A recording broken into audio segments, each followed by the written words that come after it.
Chloe was born on Lee Street, but grew up on Liberty Street. Yet she never moved, see? My niece was 3, so she was not an active part of the city's initiative to change the street names of Confederate generals and leaders. We stood outside the state capitol and stared at the huge Confederate monument. It was impressive to my 20 or so first and second generation Mexican-American students who were so excited to be out of their barrio and what they saw as a more significant place. Wow, they thought, that is something. And it was something, which was better than the nothing of their own story that they would not find in the 4 stories of the impeccably designed State History Museum. All that glass, all that class.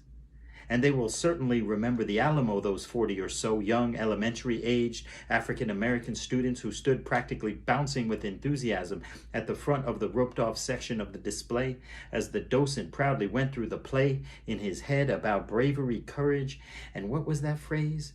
Against all odds. Would it have been odd for Robert E. Lee to know that there were streets and monuments and flags celebrating his surrender?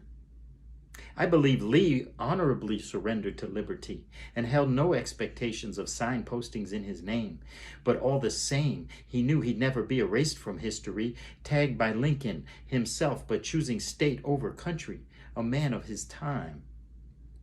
And I thought it was time to ask my young Latino crew if they could find a clue of their past as we passed display after display of the great Texas way of land conquering and oil and Friday night lights and rockets from NASA that shot out of sight, and of settlers who settled for nothing and fought for their manifest destiny. But now it was time for me to raise my hand and ask the poor young man, this weekend reenactor who couldn't wait for his raccoon hat to come in the box that smiles. Yes, sir, your question. Just curious, is there a part in this presentation where you're going to mention to these impressionable young minds that these men who fought and died, who give this story so much pride, who were undeniably committed and displayed such bravery, actually broke the rules and extended slavery? And now 50 pairs of bright young eyes were fixed on me. Sir, you must hold all further questions until the end. Just tell the truth and don't defend. They were still brave and committed, but make sure the truth is not omitted.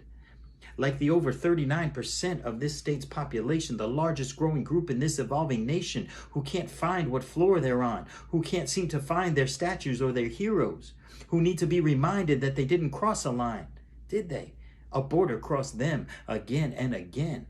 And that their contributions are worth statues too. And these institutions must begin to view them for their survival, not their arrival. Now, some argue that General Robert E. Lee will be erased from Chloe's history, and that is simply untrue. He will always be Lincoln's first choice, who was a man of conviction. So much so, I believe that he would prefer Liberty Street to follow Chloe's name on every form and application she writes going forward. Change is hard. The truth is hard.